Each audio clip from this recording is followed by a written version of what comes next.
Worship prepares the ground for the word of God, creates a worship atmosphere, Holy Spirit atmosphere. Hallelujah. Now it is time to hear from the throne of God. Put your hands together for Pastor Joy Clement, and Brother Titus will translate. हो स्तुति हो। आज आप लोगों के बीच में प्रभु के वचन के साथ खड़ा होने का सौभाग्य प्रभु ने दे दिया है। ദൈവനാമത്തിന് മഹത്വം ഉണ്ടാകട്ടെ. ഇന്ന് ദൈവവചനമായി നിങ്ങളുടെ മുമ്പിൽ നിൽക്കുവാൻ ദൈവം തന്ന കൃപയ്ക്കായി സ്തോത്രം ചെയ്യുന്നു. और जैसे हम सबको मालूम है, दुनिया में बहुत कुछ हो रहा है, उसके बीच में हम सबको प्रभु संभाल रहा है। उसको याद करते हुए हम प्रभु को धन्यवाद और स्तुति करते हैं. നമ്മൾക്കറിയാവുന്ന പോലെ ഈ ലോകത്തിൽ പല അനിഷ്ട സംഭവങ്ങളും ഉണ്ടാകുന്നുണ്ട്. എന്നാൽ ദൈവം നമ്മളെ ഇത്രത്തോളം സൂക്ഷിച്ച കൃപകൾക്കായി ദൈവത്തെ സ്തുതിക്കുന്നു. ये सब कुछ यीशु मसीह के दूसरा आगमन की ओर निशाना कर रहा है. ഈ കാര്യങ്ങളെല്ലാം കർത്താവിന്റെ രണ്ടാം വരവിനെ ചൂണ്ടിക്കാണിക്കുകയാണ്. और बाढ़ होकर जागृत होकर पवित्रदाई के साथ अपना जीवन बिताना हमारा उत्तरदायित्व है. അത് നമ്മൾക്ക് ഓരോരുത്തരും ദൈവസന്നിധിയിൽ വളരെ നിഷ്കളങ്കരായി ജീവിപ്പാനും കർത്താവിന്റെ വരവിന് വേണ്ടി ഒരുങ്ങിയിരിക്കാനും നമ്മളുടെ ഉത്തരവാദിത്തമാണ്. प्रभु उसके लिए हम सबको बहुत ऐसी आशीष और अनुग्रह दे. അതിനുവേണ്ടി ദൈവം നമ്മളെ എല്ലാവരെയും സഹായിക്കട്ടെ. आज सुबह बहुत आशीष देकर संदेश हमें मिली है. ഇന്ന് രാവിലെ ഇംഗ്ലീഷ് സർവീസിൽ വളരെ നല്ലൊരു മെസ്സേജ് നമുക്ക് ലഭിക്കുന്നുണ്ട്. और फिर से हम प्रभु के वचन की ओर हमारा ध्यान को हम बढ़ा रहा. വീണ്ടും ദൈവസന്നിധിയിൽ ദൈവവചനവുമായി നിങ്ങളുടെ മുമ്പിലേക്ക് വെക്കുവാൻ और ആഗ്രഹിക്കുന്നു. नया नहीं है, जो लास्ट वीक में मैं हमारा फादर्स डे के मुताबिक जो रिलेटेड जो मैसेज दिया है उसका बाकी मैं आपके सामने रखने के लिए पार्ट 2 में रखने के लिए मैं चाहता हूँ. കഴിഞ്ഞ ഞായറാഴ്ച ഞാൻ പ്രസംഗിച്ച അതേ മെസ്സേജിന്റെ രണ്ടാമത്തെ പാർട്ട് ഞാൻ നിങ്ങളുടെ മുമ്പിൽ പറയുവാൻ और ആഗ്രഹിക്കുന്നു. काफी लोग आकर वो एक आशीष का कारण रहा करके मुझे कहा. പല ആൾക്കാരും അതൊരു അനുഗ്രഹത്തിന് കാരണമായിരുന്നു എന്നോട് വന്ന് പറയുകയുണ്ടായി. और जोशुआ ने उसको सेपरेट कट करके एक मैसेज के रूप में यूट्यूब में डाला भी है.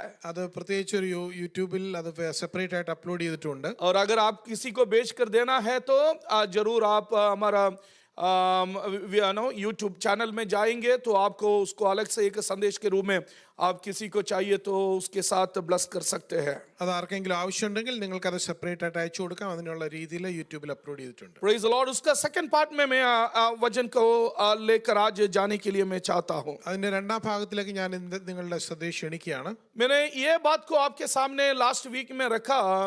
यीशु मसीह अपना मनुष्यत्व में परमेश्वर पिता को प्रकट करने के लिए यूसुफ एक शारीरिक पिता होने के नाते उसके जीवन में बहुत बड़ा प्रभाव डाला है. കഴിഞ്ഞ ആഴ്ച ഞാൻ നിങ്ങളോട് പറഞ്ഞു ഒരു മനുഷ്യനായ യേശുവിൻ്റെ ഈ ലോകത്തിലെ ജീവിതത്തിൽ തൻ്റെ പിതാവായ യോസഫിൻ്റെ സ്വഭാവങ്ങളെല്ലാം തന്നിൽ ഒരു പ്രഭാവം ചെലുപ്പിക്കുവാൻ യോസഫിന് സാധിച്ചു. इन इस डिविनिटी उसके जो ईश्वरीयत्व में यीशु जरूर खुदा को अच्छे तरीके से जानता था.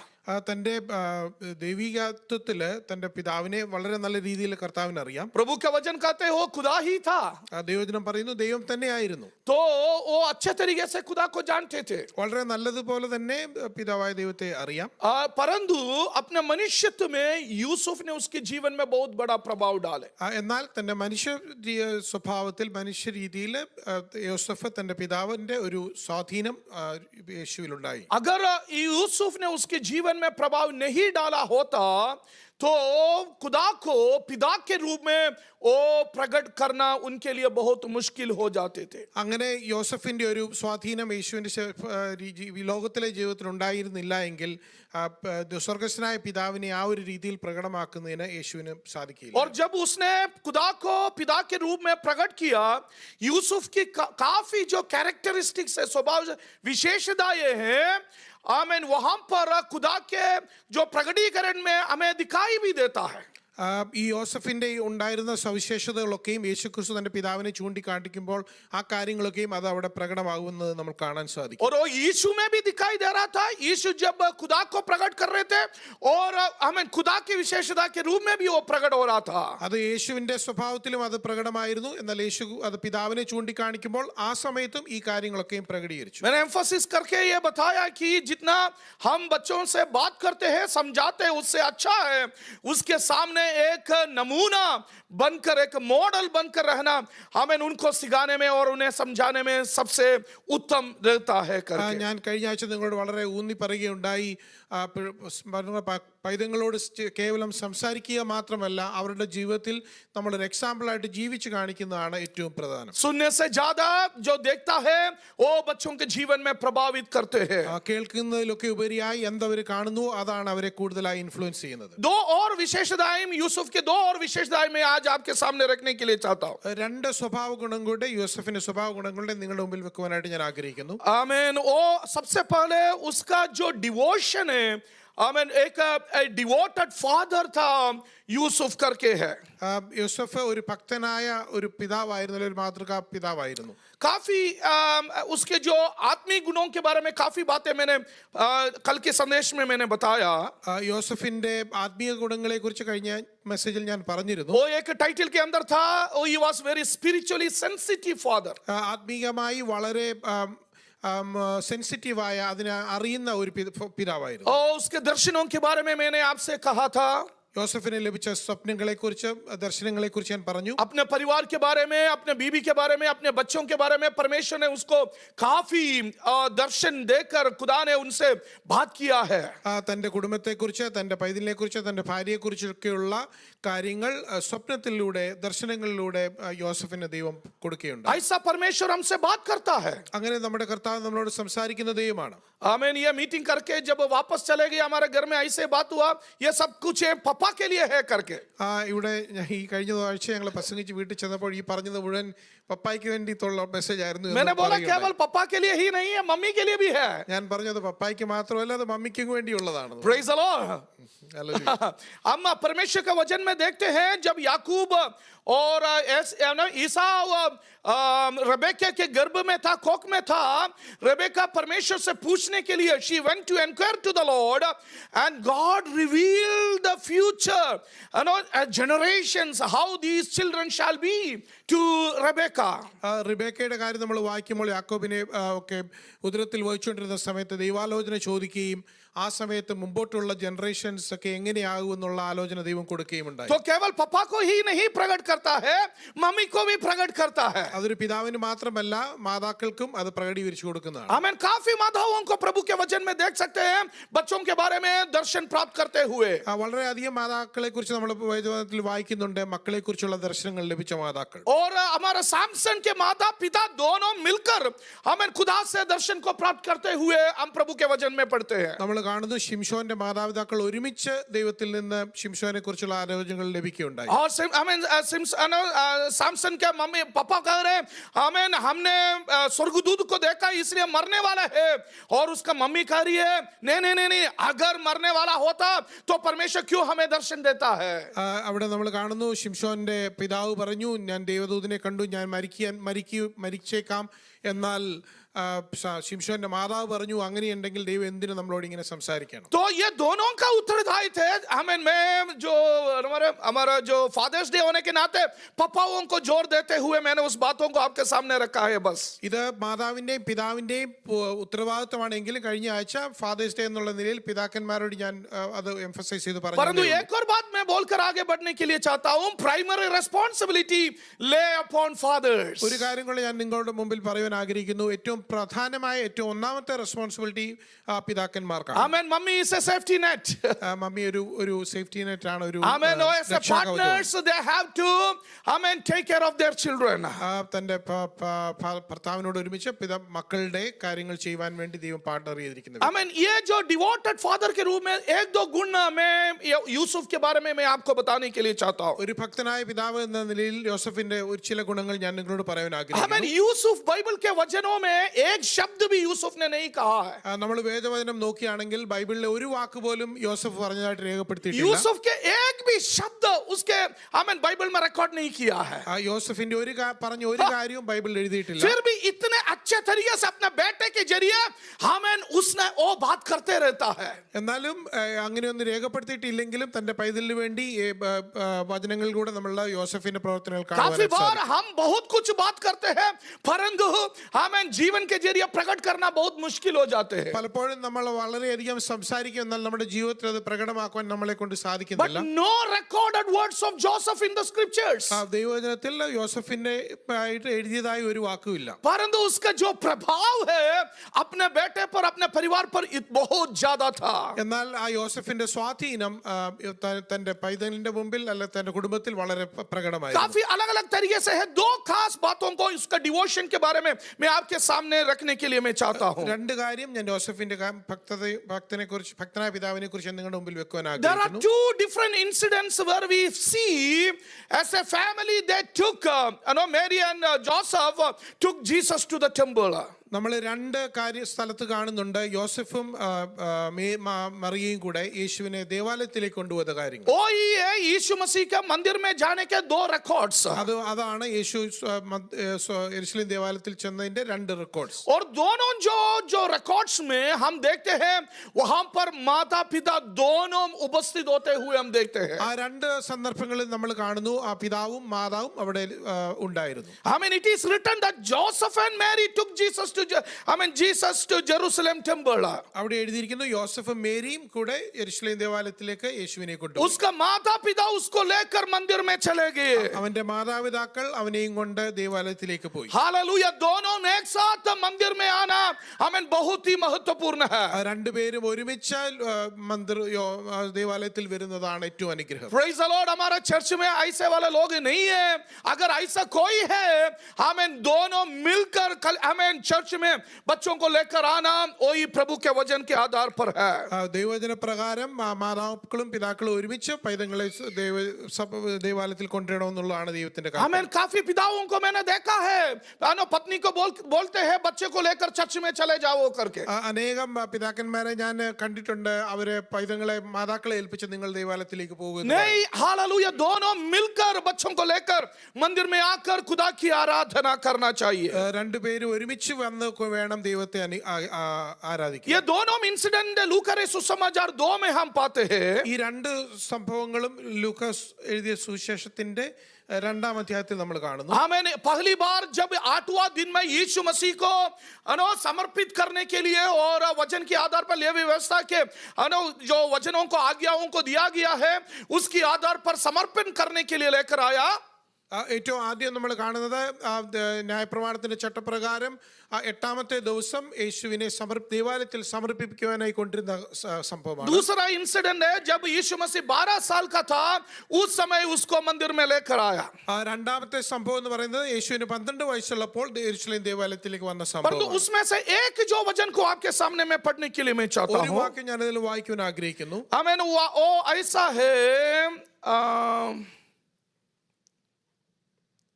ओके, उसका 41 चैप्टर लूक चैप्टर 2 वर्स 41 में उसके माता पिता प्रति वर्ष फसह के पर्व में यरूशलेम जाया करते थे. ലൂക്കോസിന്റെ സുവിശേഷം 2ാം അധ്യായം 41ാമത്തെ വാക്യം ഇങ്ങനെ പറയുന്നു. അവന്റെ അമ്മയപ്പന്മാർ ആണ്ടുതോറും പെസഹ പെരുന്നാളിനായി യെരുശലേമിലേക്ക് പോകും. देखो पेसहा के पर्व में विशेष विधि से उन लोग मंदिर में जाया करता था. ഇവിടെ നമ്മൾ കാണുന്നു പെസഹ പെരുന്നാളിന് എല്ലാ വർഷവും പ്രത്യേകമായി അവര് യെരുശലേം ദേവാലയത്തിലേക്ക് പോകും. आमीन. उन लोग नासरत में रहते थे गलीला में. गलीला से यहूदिया तक आना है. परंतु हर साल पेसहा के पर्व में जरूर यूसुफ ये पक्का करता था कि वो मंदिर में जाते हैं अपने परिवार के साथ. അവര് നാസറത്തിൽ ഗലീലയിലെ നാസറത്തിലാണ് താമസിച്ചിരുന്നത്. അവിടുന്ന് ആണ്ടുതോറും അവര് എല്ലാ വർഷവും മുടങ്ങാതെ തന്നെ യെരുശലേം ദേവാലയത്തിൽ വരുമായിരുന്നു. और यीशु मसीह के जीवन को हम देखते हैं. यीशु मसीह भी पेसहा के पर्व में मंदिर में जाते हुए हम देखते हैं. നമ്മൾ യേശുവിന്റെ ജീവിതവും നമ്മൾ നോക്കുകയാണെങ്കിൽ പെസഹയുടെ സമയത്ത് യേശു എപ്പോഴും യെരുശലേം ദേവാലയത്തിൽ ഉണ്ടായിരുന്നു. अलग अलग इंसिडेंट्स मैं आपको प्रभु के वचन से मैं आपको हमें बताने के लिए मैं चाहता हूं. ചില കാര്യങ്ങൾ ചില സംഭവങ്ങൾ ദൈവത്തിന് ഞാൻ നിങ്ങളുടെ മുമ്പിൽ വെക്കുവാൻ यूहन्ना ആഗ്രഹിക്കുന്നു. सुसमाचार 2 अध्याय की 13वें वचन में जो मंदिर का साफ करने का जो सिचुएशन जो हुआ है और घटना जो हुआ है वो पेसहा के पर्व में हुआ था.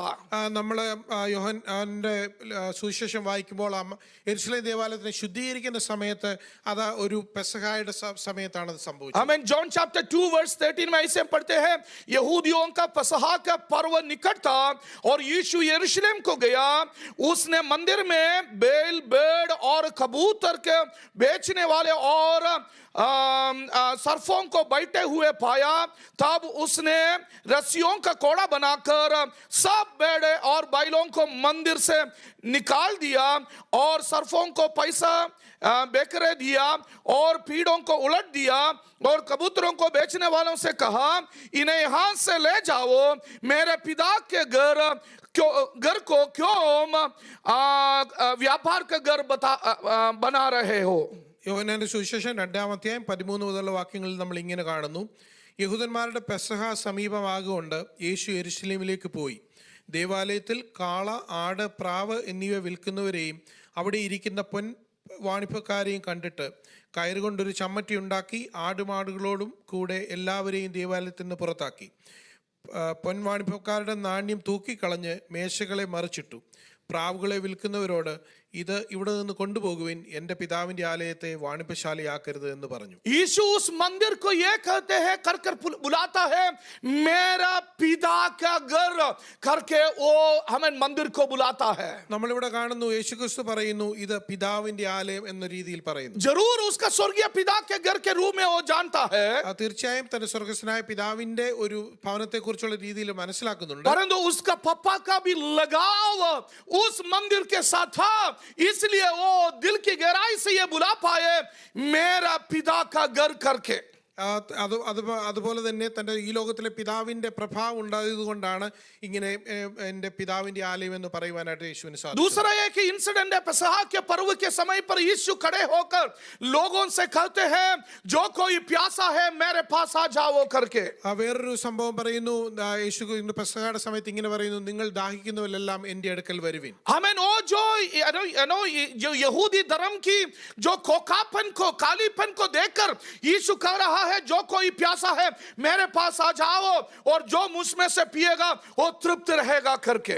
യഹൂദന്മാരുടെയൊക്കെ ന്യായപ്രമാണത്തിന്റെ ആ ഒരു ശൂന്യതയെ കണ്ടാണ് യേശു പറയുന്നത്, ദാഹിക്കുന്നവരെല്ലാം എന്റെ അടുക്കൽ വരുവിൻ, എന്നിൽ നിന്ന് വാങ്ങിക്കൊള്ളുവിൻ. दोनों इंसिडेंट पेसहा के पर्व में होते हुए हम देखते हैं. ഈ രണ്ട് സംഭവങ്ങളും പെസഹായുടെ സമയത്താണ് സംഭവിക്കുന്നത്. प्रियो, हमें जैसे पापा पेसहा के पर्व में जाया करता था माता पिता, वैसे ये बेटा भी हमें पेसहा के पर्व में मंदिर में जाते हुए हम देखते हैं. നമ്മൾ കാണുന്നു എങ്ങനെ തന്റെ മാതാപിതാക്കൾ പെസഹ സമയത്ത് യെരുശലേം ദേവാലയത്തിലേക്ക് പോയോ അതുപോലെ തന്നെ യേശുവും പെസഹ സമയത്ത് യെരുശലേം ദേവാലയത്തിലേക്ക് പോയി. जब यीशु मसीह के ये जो लगाव, मंदिर के साथ जो लगाव है, उसको देखकर चेले लोग ये 17वीं आयत में ऐसे कहते हैं, तब उसके चेलों को स्मरण आया कि लिखा है, तेरा घर की धून मुझे खा जाएगी करके. നമ്മൾ അതിന്റെ 17ാമത്തെ വാക്യത്തിൽ ഇങ്ങനെ വായിക്കുന്നു, അപ്പോൾ അവന്റെ ശിഷ്യന്മാർ നിന്റെ ആലയത്തെക്കുറിച്ചുള്ള എരിവ് എന്നെ തിന്നുകളയുന്നു എന്ന് എഴുതിയിരിക്കുന്നത് അവർ ഓർത്തു.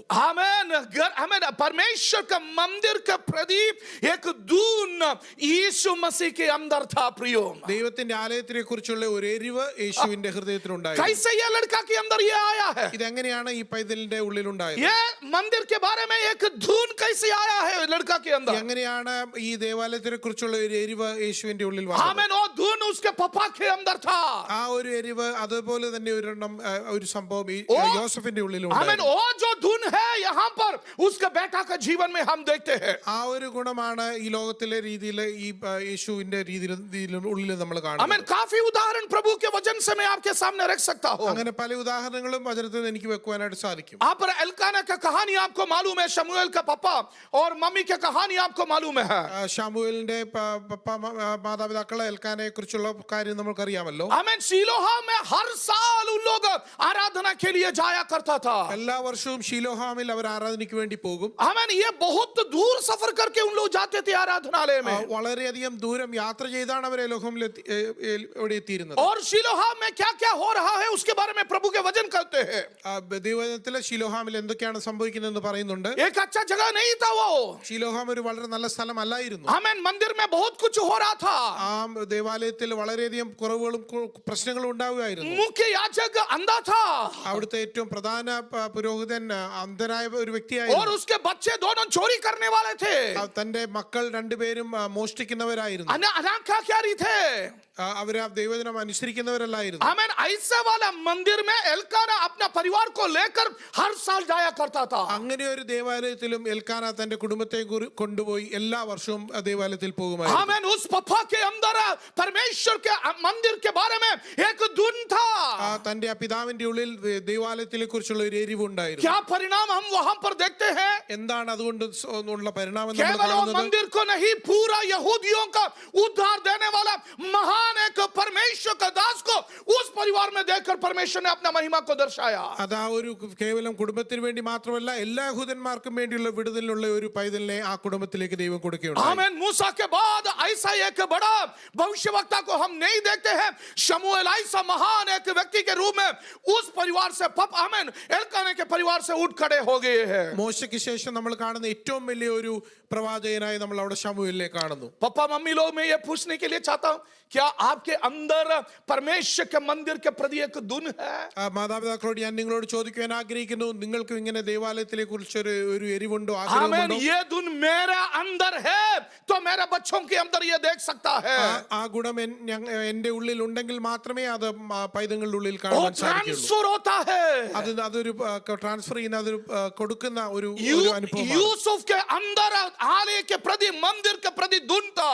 യോസഫിന്റെ ഉള്ളിൽ ആലയത്തിനെ കുറിച്ചുള്ള ഒരു ആഗ്രഹം और यहाँ എരിവുണ്ടായിരുന്നു. पर बैठे के बारे में देखकर उसके मित्र लोग चेले लोग कह रहा है, हमें मेरा परमेश्वर का मंदिर के बारे में जो धुन है वो उसको खा रहा है, खत्म कर रहा है करके. ഇവിടെ നമ്മൾ കാണുന്നു തന്റെ പൈതലിന്റെ ഉള്ളിലും ദേവാലയത്തെ കുറിച്ചുള്ള എരിവ് ഉള്ളിലുള്ളതായും അത് അതിനെ വളരെ ഇൻഫ്ലുവൻസ് ചെയ്തതായി നമ്മൾ കാണുവാൻ സാധിക്കും. आमीन. यूसुफ केवल साल में 1-2 बार मंदिर में जाने वाला नहीं था.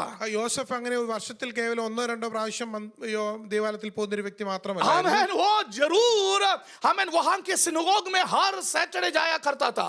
തീർച്ചയായും എല്ലാ ശനിയാഴ്ച അവരുടെ സിനഗോഗുകളിൽ പോകുകയുണ്ടായിരുന്നു. आमीन. इसलिए यीशु जब सिनगोग में नासरत के सिनगोग में गया है, वहां के लोग यीशु की ओर आमीन देखने लगा कि ये वचन से ये क्या बोलने वाला है करके. അതുകൊണ്ടാണ് യേശു അവിടെയുള്ള സിനഗോഗിൽ പോയപ്പോൾ അവിടെ കൂടി വന്നിരുന്നവർ യേശുവിന്റെ ലേക്ക് കണ്ണു പതിഞ്ഞത് അവൻ എന്താണ് ദൈവജനത്തിൽ പറയുന്നത്. क्योंकि जो पढ़े लिखे हैं, समझदार लोग हैं, जो वचन को अच्छे तरीके से जानते हैं, उन लोगों को ही सिनगोग में प्रचार करने का मौका मिल जाता था. ആ സിനഗോഗിൽ അവിടെ ഏറ്റവും നല്ല ദൈവജനത്തിൽ പാണ്ഡിത്യമുള്ളവർക്കാണ് സിനഗോഗിൽ സമയം കൊടുത്തുകൊണ്ടിരുന്നത്. और यीशु मसीह ऐसा वचन को सीखा हुआ एक व्यक्ति था. അതുപോലെ തന്നെ പഠിച്ച ഒരു വ്യക്തിയായിരുന്നു യേശു ക്രിസ്തു. आमीन. इसलिए लोग यीशु से सुना करता था उस सिनगोग में. അതുകൊണ്ട് ആ സിനഗോഗിൽ യേശു പറയുന്നത് ആൾക്കാർ കേട്ടുകൊണ്ടിരുന്നു. मतलब अपना चर्च में ये बेटा प्रचार करता था. എന്തുകൊണ്ടെന്നാൽ ഇവിടെ നമ്മുടെ രീതിയിൽ പറയുകയാണെങ്കിൽ തന്റെ സഭയിൽ ഈ പൈതൽ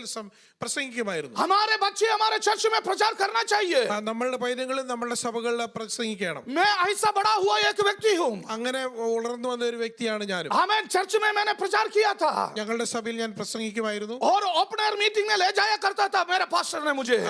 ഞാൻ എന്റെ പാസ്റ്റർ ഞങ്ങളുടെ പുറത്തുള്ള മീറ്റിങ്ങുകളിൽ ഓപ്പൺ ആയിട്ടുള്ള മീറ്റിങ്ങുകളിൽ എന്നെ और കൊണ്ടുപോകുമായിരുന്നു. बाद में जब वो कन्वेंशन में जाते थे मुझे भी लेके जाते थे. ആ പാസ്റ്റർ പിന്നെ കൺവെൻഷനിൽ പൊക്കൊണ്ടിരുന്നപ്പോൾ എന്നെയും കൂടെ കൊണ്ടുപോകുമായിരുന്നു. आमीन. आज यहाँ पर मैं खड़ा हूँ, ऐसा एक परमेश्वर का दास अपना कलीसिया में मुझे बढ़ाने के कारण. ഞാൻ ഇന്നിവിടെ നിൽക്കുന്നതിന്റെ പിന്നിലെ കാരണം എന്റെ സഭയിലെ പാസ്റ്റർ എന്നെ അങ്ങനെ കൊണ്ടു നടന്നതുകൊണ്ടാണ്. हालेलुया. प्रियो, हमारे बच्चे हमारे कलीसिया में प्रचार करते हुए बढ़ना है. നമ്മളുടെ പൈതങ്ങൾ നമ്മുടെ സഭകൾ പ്രസംഗിക്കണം. हालेलुया. ये पढ़ना ऐसा करना है, उनके अंदर प्रभु का वचन होना चाहिए. അങ്ങനെ അവർ ചെയ്യണമെങ്കിൽ ദൈവവചനം അവരുടെ ഉള്ളിൽ और ഉണ്ടായിരിക്കണം. यीशु ऐसा किया करता था अपने मंदिर में, अपना सिनगोग में. അത് യേശു അങ്ങനെ തന്റെ സിനഗോഗുകളിൽ പ്രസംഗിക്കുമായിരുന്നു. इसलिए जब वो आकर वहां पर प्रभु का वचन पढ़ा, सभी लोग इंतजार कर रहे थे अभी ये वचन से, ये मसीहा के बारे में कहने वाले इस वचन से यीशु क्या कहने वाले हैं करके. യേശു അങ്ങനെ ദേവാലയത്തിൽ വന്ന് ആ സിനഗോഗിൽ വന്ന് യെശയ്യാ പ്രവചനം വായിച്ചപ്പോൾ എല്ലാവരുടെയും കണ്ണ് അവന്റെ മേൽ പതിഞ്ഞു എന്നും എന്താണ് ഇനി പറയുവാൻ പോകുന്നത് അവർ ശ്രദ്ധിച്ചിരുന്നു എന്ന് നമ്മൾ ये കാണുന്നു. केवल 30 साल की उम्र में यीशु प्रचार किया है करके नहीं है. ഇത് യേശു 30 വയസ്സായപ്പോൾ പ്രസംഗിച്ചു എന്ന് മാത്രമല്ല ദൈവം हमें जब 12 साल का लड़का था मंदिर में यरूशलेम में जब गया वहां पर ऐसे हम पढ़ते हैं हालेलुया वहां पर यीशु को कहां मिला उपदेशकों के बीच में बैठे उनकी सुनते और उनसे प्रश्न करते हुए हमें यीशु को उनके माता पिता लोगों ने पाया गया. നമ്മൾ യേശുവിന് 12 വയസ്സുള്ളപ്പോൾ നമ്മൾ ഇങ്ങനെ ഒരു സംഭവം ഇത് കാണുന്നുണ്ട്. അവൻ ദേവാലയത്തിലെ ഉപദേശകന്മാരുടെ നടുവിൽ ഇരിക്കുന്നതും അവരുടെ ഉപദേശം കേൾക്കുകയും അവരോട് ചോദിക്കുകയും ചെയ്യുന്നത് കണ്ടു. Praise the Lord. उस समय से उसके अंदर प्रभु का वचन था. നമ്മൾ കാണുന്നു ഇപ്പൊ ഈ 12 വയസ്സുള്ള സമയത്തും യേശുവിന്റെ ഉള്ളിൽ ദൈവവചനം ഉണ്ടായിരുന്നു. आमीन. सबसे बड़ा स्कॉलर्स बैठे हैं यरूशलेम में. യെരൂശലേമിലെ ദേവാലയത്തിലാണ് ഏറ്റവും വലിയ പാണ്ഡിത്യമുള്ള ഗുരുക്കന്മാർ. आज भी यहूदियों का सबसे बड़ा स्कॉलर्स यरूशलेम में पाया करता है. ഇന്നും യഹൂദ രീതിയിലെ ഏറ്റവും വലിയ ഗുരുക്കന്മാർ ഇരിക്കുന്നത് യെരൂശലേമിലാണ്. उस जमाने में भी वहां पर था. അന്ന് ആ സമയത്തും ആ യെരൂശലേമിൽ തന്നെയായിരുന്നു. उनके बीच में ये बच्चे को पाया करता है. അവരുടെ ഇടയിലാണ് നമ്മൾ യേശുവിനെ കാണുന്നത്. हालेलुया. वहां पर घूमने के लिए बहुत सारे जगह था. അവിടെ ചുറ്റി നടന്ന് കാണുവാനൊക്കെ ഒത്തിരി അധികം സ്ഥലങ്ങളുണ്ട് യെരൂശലേമിൽ. आमीन. वो भी फसह का पर्व था. അത് പെസഹയുടെ സമയമായിരുന്നു. आमीन. वो जो मरण किणर वाले क्या बोलते हैं उसको मुझे नहीं मालूम जो जो जो जो जो बाइक सर्कस है ना सर्कस का सारा कार्यक्रम वहां पर चलता था. ओके. और बहुत कुछ देखने के लिए सारे मैजिशियंस वहां थे. सब किस्म के लोग वहां थे क्योंकि बहुत बड़ा पर्व है. അവിടെ ആ ഒരു ഉത്സവം നടക്കുന്നത് കൊണ്ട് ആ പട്ടണത്തിൽ അനേകം അഭ്യാസങ്ങളും മറ്റു പല കാര്യങ്ങളും അവിടെ ഉണ്ടായിരുന്നു. നമുക്ക് കാണാം. ये लड़का को जाने के लिए बहुत सारे जगह थे. ഈ പൈതൽ പോയി നിന്ന് സമയം ചെലവഴിക്കാൻ ഒത്തിരി സ്ഥലങ്ങളൊക്കെ ഉണ്ടായിരുന്നു. कम से कम आइसक्रीम बेचने वाले के पास जाकर खड़ा हो सकता था. ഏറ്റവും കുറഞ്ഞത് ഐസ്ക്രീം വിൽക്കുന്നവരുടെ അടുക്കലെങ്കിലും പോയി നിൽക്കാൻ पता नहीं पॉकेट में पैसा है कि नहीं करके. പൈസ അവന്റെ കയ്യിലുണ്ടോ എന്ന് എനിക്കറിയില്ല. आमीन. परंतु हम ये लड़का को पाते हैं 12 साल का लड़का हमें उपदेशकों के बीच में बैठे हुए. നമ്മൾ കാണുന്നു ഈ 12 വയസ്സുള്ള പൈതല് ദേവാലയത്തിൽ ഉപദേശകന്മാരുടെ ഇടയിൽ ഇരിക്കുന്നത്. कहां से ये रुचि आई हमें लड़का के अंदर. ഈ ഒരു അനുഭവം എങ്ങനെയാണ് ഈ പൈതലിന്റെ ഉള്ളിൽ ഉണ്ടായത്? उसका मम्मी पापा प्रेशर करने के कारण नहीं है. അവന്റെ മാതാപിതാക്കളെ നിർബന്ധിച്ചത് കൊണ്ടല്ല. वहां पर देखने के लिए कोई नहीं है. അവര് യേശുവിനെ നോക്കുവാനും നേരെ നടത്താൻ അവിടെ ആരുമില്ല.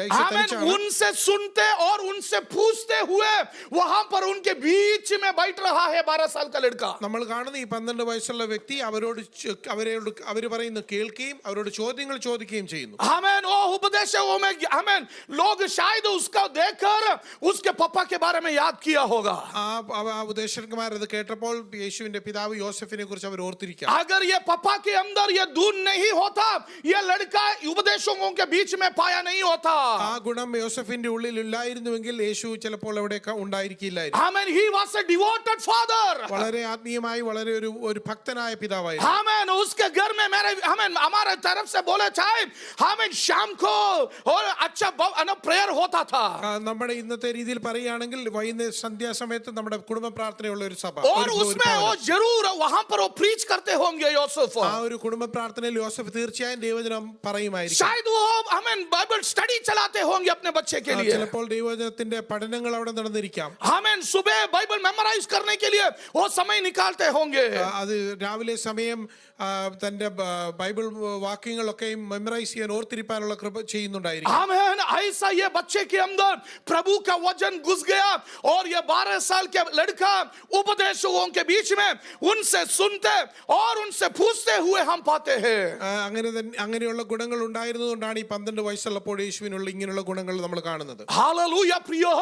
आमीन. यीशु मसीह के जीवन को ऐसे ही होते हुए हम देखते हैं अंत तक. നമ്മൾ കാണുന്നു യേശുവിന്റെ ജീവിതത്തിൽ ഈ ഗുണങ്ങൾ തന്റെ അവസാനം ഈ ലോകത്തിലെ ജീവിതത്തിന്റെ അവസാനം വരെയും നമ്മൾ उसके കാണുന്നു. वाणियां मीठी वाणियां होती है.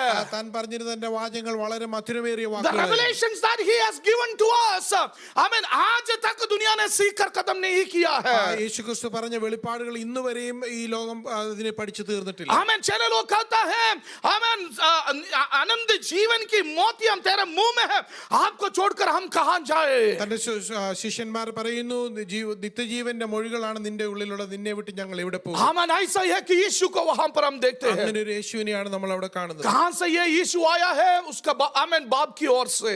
ഇത് എവിടുന്നാണ് യേശുവിന് ഇങ്ങനെ വന്നത്? തന്റെ പിതാവിൽ നിന്ന്. Amen. Joseph was not only a caring father, a devoted father, but he was also a caring father.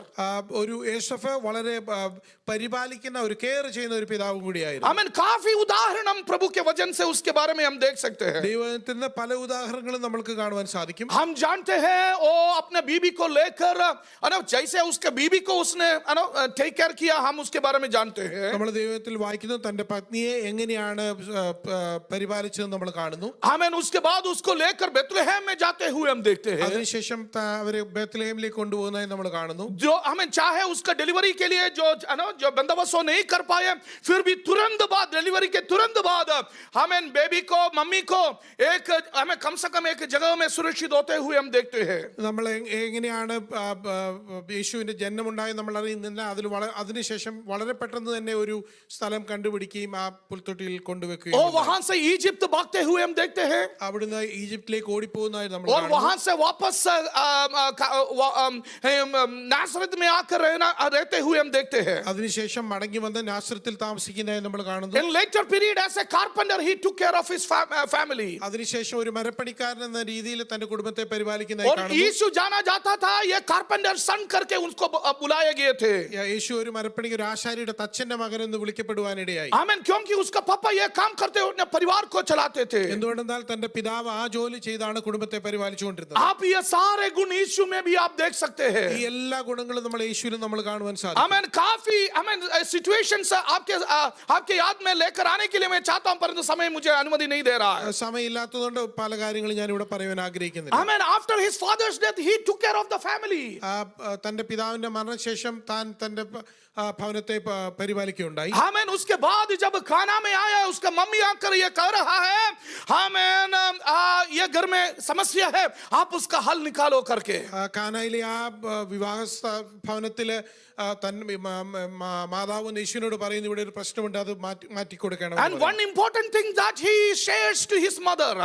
ഒരു പ്രധാന കാര്യം തന്റെ മാതാവിനോട് അന്നേരം യേശു പറഞ്ഞത്, मेरा समय अभी तक नहीं आया करके यीशु अपने मम्मी से कह रहा है. യേശു മറിയോട് പറയുന്നു എന്റെ സമയം ഇതുവരെ വന്നിട്ടില്ല എന്ന് പറഞ്ഞു. Amen. That time is very important word over there. ആ സമയം എന്നുള്ളത് വളരെ പ്രധാനപ്പെട്ട ഒരു വാക്കാണ്. He is mentioning about the cross that he is going to die. താൻ മരിക്കേണ്ട കുരിശിനെ കുറിച്ചാണ് അവിടെ യേശു And പറഞ്ഞു. though that time was not yet come, he was ready to perform the miracle because he loved took care of his mother very well. ആ ഒരു സമയം വന്നില്ല എങ്കിൽ പോലും ആ ഒരു തന്റെ മാതാവിന്റെ ആവശ്യം അവിടെ ചെയ്യുവാനായിട്ട് യേശു, Not only his mother's, also he took care of his disciples. മാതാവിന്റെ മാത്രമല്ല തന്റെ ശിഷ്യന്മാരുടെ കാര്യവും യേശു अपना भाई के पास टैक्स देने के लिए पैसा नहीं था, उसने उसके लिए यीशु पतरस के लिए उसका इंतजाम किया है. അവിടെ പത്രോസിന് ടാക്സ് കൊടുക്കാൻ പൈസ ഇല്ലായിരുന്ന സമയത്ത് അതിന്റെ അറേഞ്ച്മെന്റ്സ് യേശു ചെയ്യുകയുണ്ടായി. फसह के पर्व में उन लोगों को एक जगह नहीं था यरूशलेम में, यीशु उसका इंतजाम अपने चेलों के लिए कर दे दिया. പെസഹയുടെ സമയത്ത് തന്റെ ശിഷ്യന്മാർക്ക് താമസിക്കാൻ സ്ഥലമില്ലായിരുന്നു, എന്നാൽ യേശു അത് അറേഞ്ച് ചെയ്യുന്നതായി നമുക്ക് കാണുവാൻ സാധിക്കും. Even at the cross, अपने मम्मी को देखकर, अपना सबसे प्रिय चेले के हाथ में उस मम्मी को देखकर यीशु कह रहा है अभी से उसको टेक केयर करना है करके. നമ്മൾ കാണുന്നു ക്രൂശിൽ യേശു ആയിരുന്ന സമയത്ത് പോലും തനിക്ക് ഏറ്റവും ഇഷ്ടപ്പെട്ട ശിഷ്യനോട് പറയുന്നു, എന്റെ മാതാവിനെ നീ ടേക്ക് കെയർ ചെയ്യണം. He took care of his family very well. തന്റെ കുടുംബത്തെ ഈ ലോകത്തിലെ രീതിയിൽ ഏറ്റവും നല്ലപോലെ take He care took care of his disciples very well. തന്റെ ശിഷ്യന്മാരെ ഏറ്റവും നല്ലപോലെ take care Amen. He took care of his believers very well. തന്നെ ഫോളോ ചെയ്ത തന്റെ വിശ്വാസികളെ आज भी यीशु कर रहा है. ഇന്നും അത് യേശു തന്റെ പൈതങ്ങളെ Amen. പരിപാലിക്കുകയാണ്. Because of that he revealed God as a loving, caring father. അതുകൊണ്ട് ആണ് യേശു തന്റെ സ്വർഗ്ഗസ്ഥനായ പിതാവിനെ ഒരു വളരെ സ്നേഹിക്കുന്ന പരിപാലിക്കുന്ന ഒരു പിതാവായി കാണിക്കുന്നത്. Amen. ये सब कुछ उसके जीवन में अपने पापा से उसने सीखा है. ഇതെല്ലാം തന്റെ ഈ ലോകത്തിലെ പിതാവായിരുന്ന യോസഫിൽ Amen. यूसुफ ज्यादा महान नहीं था प्रियो. യോസഫ് ഒരു വലിയ മഹാനായ വ്യക്തിയൊന്നുമായിരുന്നു. मैंने शुरुआत में बोला जहां कहीं यूसुफ के बारे में बोलते हैं, Amen, added words हम देखते हैं, Amen, उसको परिचय देने के लिए. ഞാൻ നേരത്തെ നിങ്ങളോട് പറഞ്ഞു യോസഫിനെ കുറിച്ച് എപ്പോൾ പറയും പറയുമ്പോഴും അതിനൊരു ഒരു ഒരു ഒരു ഒരു കാര്യം കൂടെ പറഞ്ഞാണ് അല്ലെങ്കിൽ ഒരു പരിചയപ്പെടുത്തുവാനായി और എഴുതിയിരിക്കുന്നത്. उसको हमें not even a single recorded word in scriptures. യോസഫ് പറഞ്ഞ ഒരു വാക്കും ദൈവവചനത്തിലില്ല. परंतु उसका प्रभाव अपने बेटे के ऊपर इतना ज्यादा था, वो स्वर्गीय हमें खुदा को हमें पिता के रूप में अच्छे तरीके से प्रकट कर पाए. എങ്കിലും ആ തന്റെ പിതാവിന്റെ ഇൻഫ്ലുവൻസ് യേശുവിന്റെ ജീവിതത്തിൽ വളരെയധികമായിരുന്നു. അതുകൊണ്ട് സ്വർഗസ്ഥനായ പിതാവിനെ പിതാവ് എന്നുള്ള രീതിയിൽ പ്രകടിപ്പാൻ आइए हमारे आंखों को बंद करें, हम खुदा की उपस्थिति में खड़े हो जाए. നമ്മൾക്ക് കണ്ണുകൾ അടച്ച് ദൈവസ്ഥനിൽ എഴുന്നേറ്റ് It's our responsibility to embody God before our children. ഇത് നമ്മളുടെ ഓരോരുത്തരുടെയും ഉത്തരവാദിത്വമാണ് നമ്മൾ ദൈവത്തെ പ്രതിദാനം ചെയ്ത് കാണിക്കുക. That will enable them to recognize who God is. അതാണ് ദൈവം ആരെ എന്ന് തന്നെ നമ്മുടെ പൈതങ്ങൾക്ക് മനസ്സിലാക്കുവാനുള്ള വഴി. आमेन. जैसे यूसुफ ने स्वर्गीय पिता को, आमेन, स्वर्गीय परमेश्वर को अपने बेटे के सामने एम्बॉडी कर दिखाया, वैसे होने के लिए आइए हम भी अपने आप को समर्पण करें. എങ്ങനെയാണ് യോസഫ് ഒരു പിതാവ് ആ ദൈവത്തെ പ്രതിദാനം ചെയ്ത് കാണിച്ചത്, അങ്ങനെ നമ്മൾക്കും നമ്മളുടെ പൈതങ്ങളുടെ മുമ്പിൽ ദൈവത്തെ हो പ്രതിദാനം सकता है हम बहुत कुछ नहीं कर पाते होंगे. ചിലപ്പോൾ നമ്മൾക്ക് ഒത്തിരി ഒന്നും ചെയ്യുവാൻ നമ്മളെ കൊണ്ട് സാധിക്കുന്നില്ല. We were, amen, maybe simple ordinary people. നമ്മൾ വളരെ സാധാരണക്കാരായ വ്യക്തികളായിരിക്കാം. परंतु जब हमारे ऑर्डिनरी रिस्पॉन्सिबिलिटी को हमें गंभीरता से अगर हम ले सकते हैं, हमें उसका रिजल्ट महान हो सकता है. എന്നാൽ നമ്മളുടെ സാധാരണമായ നമ്മളുടെ കാര്യങ്ങളൊക്കെയും നമ്മളുടെ ചുമതലകളൊക്കെയും നമ്മൾ നല്ല ഭംഗിയായി ചെയ്യുകയാണെങ്കിൽ അതിന്റെ റിസൾട്ട് നമുക്ക് വളരെ അധികമായിട്ട് നമുക്ക് Joseph was a very ordinary man. യോസഫ് വളരെ സാധാരണക്കാരനായ ഒരു വ്യക്തി. He had only ordinary responsibilities, വെറും സാധാരണക്കാരനായ responsible just like any other fathers. മറ്റുള്ള എല്ലാ പിതാക്കന്മാരെയും പോലെ ഒരു പിതാവ്. But he did that responsibilities in a great manner. എന്നാൽ തന്റെ ആ ഉത്തരവാദിത്വം ഏറ്റവും നല്ല രീതിയിൽ യോസഫ് And the പൂർത്തീകരിച്ചു. results, amen, was very, very, very great. അതിന്റെ റിസൾട്ട്സ് വളരെ ഉയർന്നതായിരുന്നു. आइए हम अपने आप को खुदा के हाथों में समर्पण करें. നമുക്ക് നമ്മളെ ദൈവസന്നിധിയിൽ സമർപ്പിക്കാം.